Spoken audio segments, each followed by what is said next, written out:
Computer program and freelancing problem solving ক্লাসে আজকের ক্লাসে তোমাদেরকে স্বাগতম। আমরা আজকে ইনসার্ট মেনু নিয়ে আলোচনা করব। আমরা গত ক্লাসে হোম মেনু নিয়ে আলোচনা করেছি। আমরা আজকে বলতে বলতে অষ্টম ক্লাসে এসে পৌঁছেছি। আজকে আমরা যা শিখব তা হচ্ছে শেপ দিয়ে বিভিন্ন চিত্র আঁকা।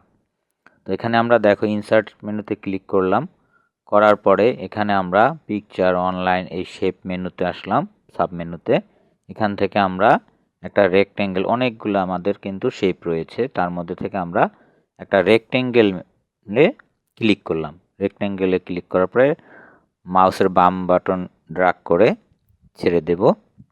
দেখতে পাচ্ছ একটা সুন্দর রেক্ট্যাঙ্গেল আসছে। এবার ডান বাটনে ক্লিক করে এখান থেকে আমরা কালার চয়েস করব বিভিন্ন রঙের। তো আমরা এখানে দেখো গ্রিন কালার নিচ্ছি একটি পতাকা তৈরি করার জন্য।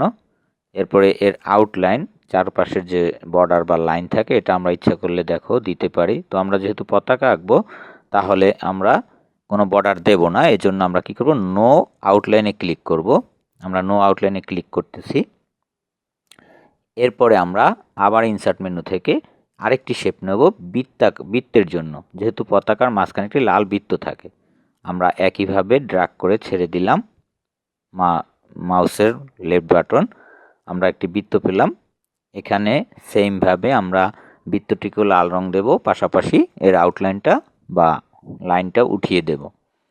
তো তোমরা দেখতে পাচ্ছ নো আউটলাইনে ক্লিক করলাম, আমরা সুন্দর একটি বৃত্ত পেয়ে গেলাম, লাল বৃত্ত। এটাকে ইচ্ছে করলে ড্র্যাগ করে ছোট বড় আমরা করতে পারি মাউসের রাইট বাটনের মাধ্যমে। তো আমরা এভাবে একটি পতাকা আঁকতে পারি। চলো আমরা আরেকটি শেপ নেই। আমরা শেপ মেনুতে ক্লিক করলাম। আমরা এখান থেকে স্টার, দেখো নিচে অনেকগুলো স্টার রয়েছে, তার মধ্যে একটা স্টারে ক্লিক করে লেফট বাটন ড্র্যাগ করে ছেড়ে দিলাম, মাউসের লেফট বাটন ড্র্যাগ করে ছেড়ে দিলাম, আমরা একটি স্টার পেলাম।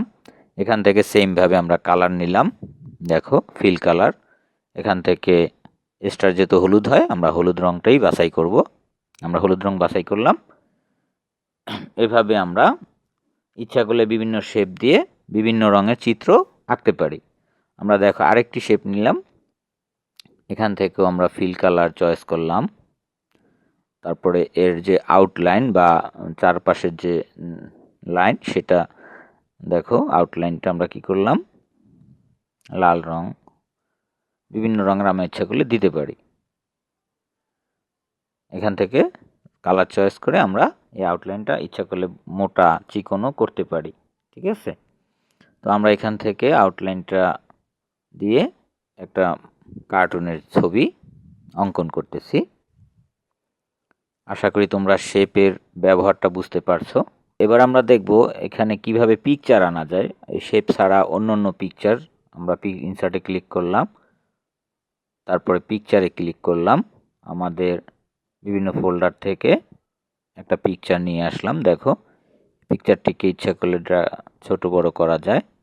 আমরা এই পিকচারটা নাড়ানোর জন্য আমরা এখানে দেখতে পাচ্ছ লেআউট অপশনে ক্লিক করে বিহাইন্ড দ্য টেক্সটে ক্লিক করব। বিহাইন্ড টেক্সটে ক্লিক করলে আমরা এটাকে ইচ্ছা মতো নাড়াতে পারবো। আশা করি তোমরা বুঝতে পারছো আজকের ক্লাস।